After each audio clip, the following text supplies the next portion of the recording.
Video शुरू करने से पहले सब्सक्राइब कीजिए ऑक्सी कोचिंग यूट्यूब चैनल को और बेल आइकन को ऑल पे कीजिए, जिससे फ्यूचर में कोई वीडियो आप मिस ना करो। अगर आपने पहले से ही सब्सक्राइब कर रखा है तो thank you very much. Hi friends, मैं संतोष कुमार प्रयागराज से आप सभी का स्वागत है ऑक्सी कोचिंग के एक और वीडियो में। इस वीडियो में हम आपको 9th क्लास के मैथ सब्जेक्ट की प्रश्नावली 2.4 के पहले 3 क्वेश्चन को सॉल्व करने वाले हैं। सभी क्वेश्चन को सॉल्व करेंगे तो ये वीडियो वैसे ही काफ़ी बड़ी हो जाएगी।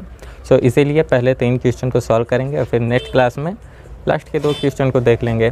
सो ध्यान में रखते हैं समय को और शुरू करते हैं वीडियो को।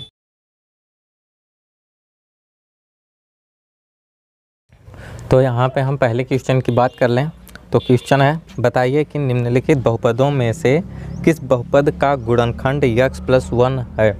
इसने पहले ही एक गुणनखंड दे रखा था। कौन सा गुणनखंड? इसने पहले ही एक गुणनखंड दे रखा है। ये गुणनखंड कौन सा है? x+1, ठीक। और उसके बाद इसने नीचे बहुपद दे रखे हैं और पूछ रहा है कि आप बताओ कि यह इसका गुणनखंड है या फिर नहीं है। तो चलिए देखते हैं। और क्या पहला ऑप्शन, पहले ऑप्शन में है x³ + x² + x+1। चलो x³ + x² + x+1। तो देखो, अगर हमें सिर्फ ये बताना है कि गुणनखंड है कि नहीं है, बाकी न शेषफल ना फिर भागफल कुछ भी नहीं बताना, तो सिंपल क्या करेंगे कि हम इसका सबसे पहले शून्यक निकालेंगे, ठीक है। और जो शून्यक इसका है वही शून्यक इसका भी होना चाहिए, ठीक। कहने का मतलब अगर कि ये इसका गुणनखंड है तो इसका शून्यक और इसका शून्यक समान होने चाहिए, या फिर इसका शून्यक निकाल लें, जो भी मान आएगा वो इस पे हम पुटअप कर दें। अगर 0 मान आता है तो हम कह सकते हैं कि ये गुणनखंड है, और अगर 0 नहीं आता तो गुणनखंड नहीं है।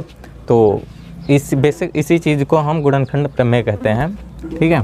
तो देखो, इसका अगर हम शून्यक निकालें हल, अगर इसका हम शून्यक निकालें तो x+1 = 0, x = -1, ठीक।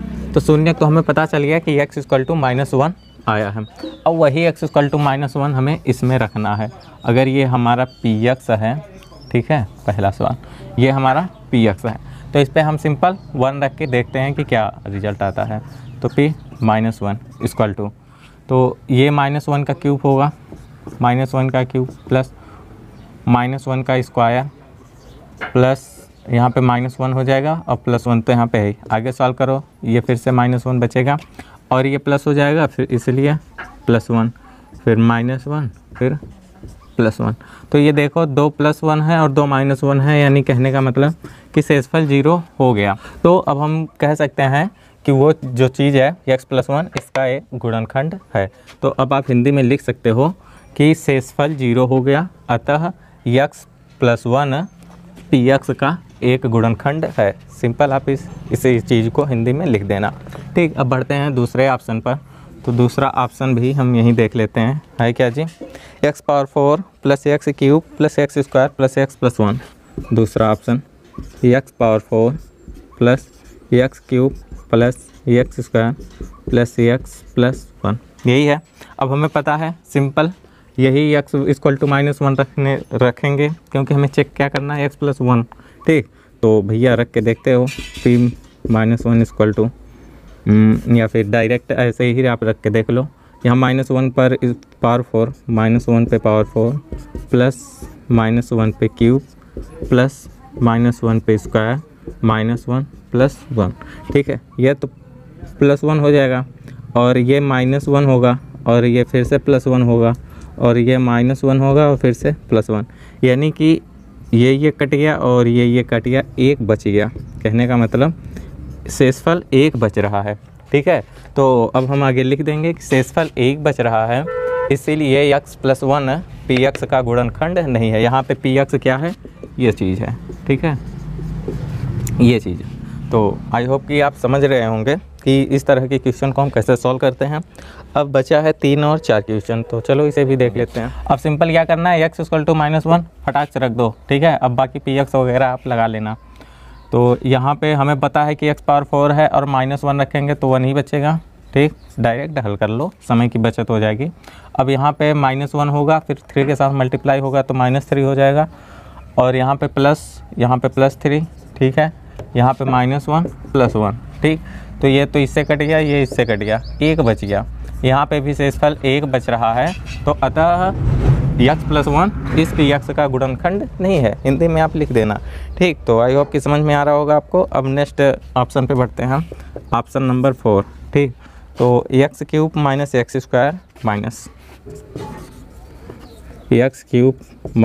x³ - -2 + √2, 2 + √2, ठीक है। कोष्टक में है 2 + √2, 2 + √2 कोष्टक बंद, x + √2, ठीक है।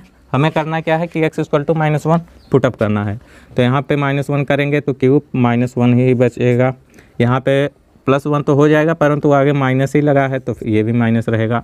अब यहाँ पे देखो ये -1 है, ठीक है। अब ये -1 इसको क्या कहते हैं, प्लस कर देगा, ठीक, प्लस कर देगा। अब सिंपल ये कोष्टक टूट जाएगा, 2 + √2।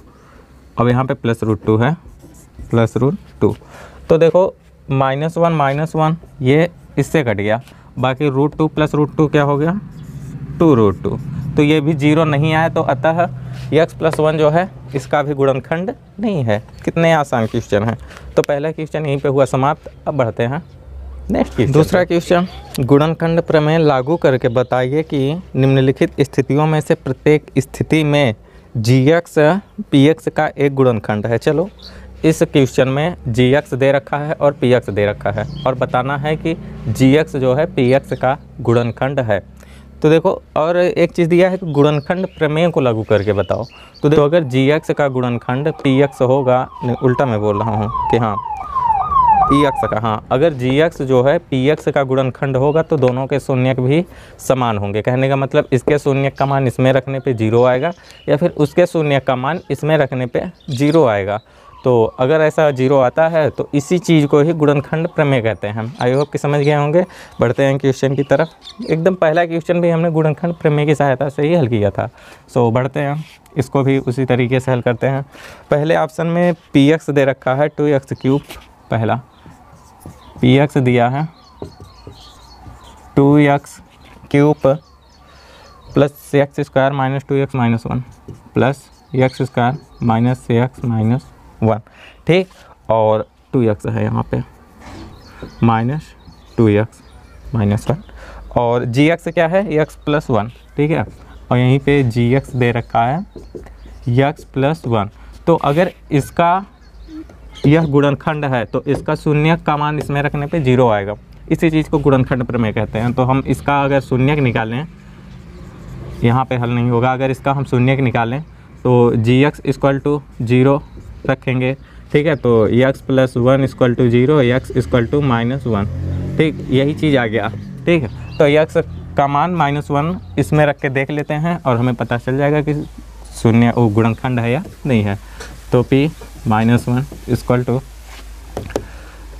यहाँ पे -1 का क्यूब -1 और 2 के साथ तो -2। हम डायरेक्ट हल कर रहे हैं, बाकी आप रख के हल करके देख लेना। अब वो कैसे करते हैं, पहले क्वेश्चन आप पहले क्वेश्चन में हमने आपको बता रखा है, ठीक। ये फिर से +1 हो जाएगा और ये +2 हो जाएगा और -1, ठीक है। ये कट गया कहने का मतलब p - 1 0 हो गया। अब 0 हो गया तो मतलब कि px का एक गुणनखंड gx है। तो आप लिख सकते हो हिंदी में, इतना तो आपको पता ही है। तो इसी तरह से बाकी के क्वेश्चन भी आप चेक कर लेना। हमने इस पे कई क्वेश्चन बता दिए। आई होप कि सारे क्वेश्चन अब आप आसानी से कर लोगे। अब बढ़ते हैं तीसरे क्वेश्चन पर। तो इसमें देखो दूसरा क्वेश्चन भी है, आसानी से हल करोगे। तो देखो हल करने पे शून्य नहीं होगा, क्योंकि इसके शेषफल में -1 बचेगा, ठीक है। मैं पहले ही बता रहा हूँ, इसके से दूसरे क्वेश्चन में -1 बचेगा, इसीलिए गुणनखंड नहीं होगा। और तीसरे ऑप्शन में भी 0 हो हाँ, तीसरे ऑप्शन में 0 हो जाएगा तो गुणनखंड होगा। वैसे तीसरे ऑप्शन में शून्यक निकालेंगे तो x का मान -3 आएगा, ठीक। और फिर बढ़ते हैं हाँ, 3 ही ऑप्शन दे रखे हैं, तो एक प्रश्न तो हमने बता दिया, बाकी के 2 तो आप हल कर सकते हो। बढ़ते हैं तीसरे क्वेश्चन नंबर 3 है, k का मान ज्ञात कीजिए जबकि निम्नलिखित स्थितियों में प्रत्येक स्थिति में x - 1 पी एक्स का गुणनखंड है। ठीक है, इसने गुणनखंड क्या बता रखा है कि x माइनस 1 जो संख्या है वो पी एक्स का गुणनखंड है। इसने पहले ही बता रखा है कि गुणनखंड है, तो अगर गुणनखंड है तो इसका शून्य का मान हम पी एक्स में रखेंगे तो 0 आना चाहिए। ठीक है, इसी कॉन्सेप्ट पे हम सॉल्व करेंगे और अपने k का मान निकालेंगे। देखते हैं पहला क्वेश्चन है p x equal to x square plus x plus k. ठीक है, x square plus x plus k. ठीक, तो इसमें हमें k का मान निकालना है, तो हम सबसे पहले इसका शून्यक निकालेंगे। तो x minus 1 equal to 0, x equal to 1, ये आ गया, x इक्वल टू 1 आ गया। अब x इक्वल टू 1 का मान उठा के हमें एग्जैक्ट इस पे रखेंगे। क्यों रखेंगे? और अगर 0 आता है शेष पर तो गुणा 0 तो नहीं, वैसे 0 आएगा ही क्योंकि गुणनखंड है, पहले ही बता रखा है। अब 0 आएगा तो हम आसानी से k का मान निकालेंगे। तो ये क्या होगा कि P1 x के स्थान पे 1 रखेंगे तो 0 आएगा, समझ रहे हो ना, P1 तो 0 आएगा। अब यहाँ पे P1 के स्थान पे ये चीज़ रखेंगे तो क्या होगा कि यानी कि 1 स्क्वायर प्लस 1 प्लस के इक्वल टू 0, ये 2 हो गया, 2 प्लस के इक्वल टू 0 या के इक्वल टू -2। तो यहाँ पे के का मान क्या आ गया? -2। आंसर आपका आपके सामने है। ठीक, तो अब बढ़ते हैं दूसरा ऑप्शन है 2x स्क्वायर प्लस के एक्स प्लस √2। बहुत सही है, 2x स्क्वायर प्लस के एक्स प्लस √2,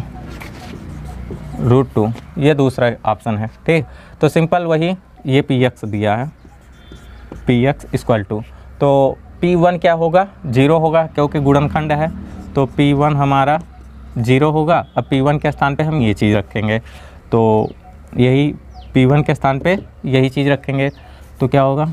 हाँ, 2 इंटू 1 स्क्वायर प्लस के इंटू 1 के प्लस √2 इक्वल टू ये वाला 0। अब 2 × 9 2 प्लस √2 प्लस के इक्वल टू 0।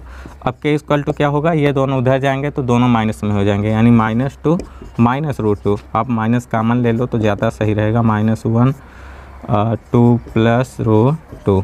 ठीक है, ये के का मान है। आप यहाँ पे -1 लिखो या ना लिखो कोई दिक्कत नहीं होती इससे। ठीक, तो 2 क्वेश्चन तो हमने सॉल्व कर लिए। इसी तरह से आप तीसरा और चौथा क्वेश्चन आसानी से सॉल्व कर सकते हो। तो तीसरा क्वेश्चन सॉल्व करोगे तो के का मान है तीसरा ऑप्शन में, चलो हम देखते ही हैं कि तीसरा ऑप्शन है क्या। है के एक्स स्क्वायर माइनस √2, एक्स बाहर है रूट के, प्लस 1। ठीक है, तो हमें 1 रखना है तो ये 1 हो जाएगा, तो के माइनस √2 प्लस 1, तो के इक्वल टू 0 होगा, पता है। तो के इक्वल टू क्या होगा? ये उधर जाएगा तो क्या होगा? √2 और -1। ठीक है, तो तीसरे ऑप्शन में के का मान क्या होगा? √2 -1। अब बचा है लास्ट ऑप्शन, तो चलो भैया लास्ट ऑप्शन भी देख ही लेते हैं। आप क्यों हल करो के। ठीक, ये पी एक्स है, इधर लिखना था बट गलती से उधर लिख दिया। अब P1 कितना होगा? P1 इक्वल टू 0 होगा। ठीक है, P1 के स्थान पे ये रखेंगे। चलो क्या हम ताम झाम करें, हमें पता है कि 1 रखना है। ठीक है, तो k इंटू 1, कोई दिक्कत कोई फ़र्क नहीं पड़ेगा, -3 रहेगा plus k equal to 0। P1 0 होगा ही। अब यहाँ पे 2 k हो गए हैं। ठीक है, एक k ये, एक k ये, 2k। अब ये 3 उधर जाएगा तो इक्वल टू 3 होगा क्योंकि इधर -3 है। अब k इक्वल टू क्या होगा? 3/2, इधर k का मान है। तो हमने लगभग सारे क्वेश्चन को सॉल्व कर दिया। बस दूसरे क्वेश्चन में 2 ऑप्शन आपके लिए होमवर्क दे रखा है, या फिर आपके लिए कुछ भी समझ सकते हो, आपके एक्सरसाइज के लिए दे रखा है। तो इस क्लास को यहीं पे समाप्त कर रहे हैं। आई होप कि इसमें बताए गए सारे क्वेश्चन आपको समझ में आए होंगे। अगर ऐसा कोई क्वेश्चन है जो आपको समझ में नहीं आया तो आप कमेंट करके हमें बताओ, नेक्स्ट क्लास में हम इसे कवर करने की कोशिश करेंगे। और कमेंट में हमें अपनी वीडियो को और भी बेहतर बनाने का सुझाव बता सकते हो। और अगर क्लास में बताए गए क्वेश्चन समझ में आए हैं तो हमारे वीडियो को लाइक करके और चैनल को भी सब्सक्राइब कर दो, जिससे कि आगे की क्लास आप मिस ना करो। और हमारे इंस्टाग्राम और टेलीग्राम पे भी जाके हमें ज्वाइन कर सकते हो। सो इस क्लास में इतना ही था। हम मिलते हैं आपसे अगली क्लास में, तब तक के लिए बाय बाय, टेक केयर, ख्याल रखना अपना, बाय।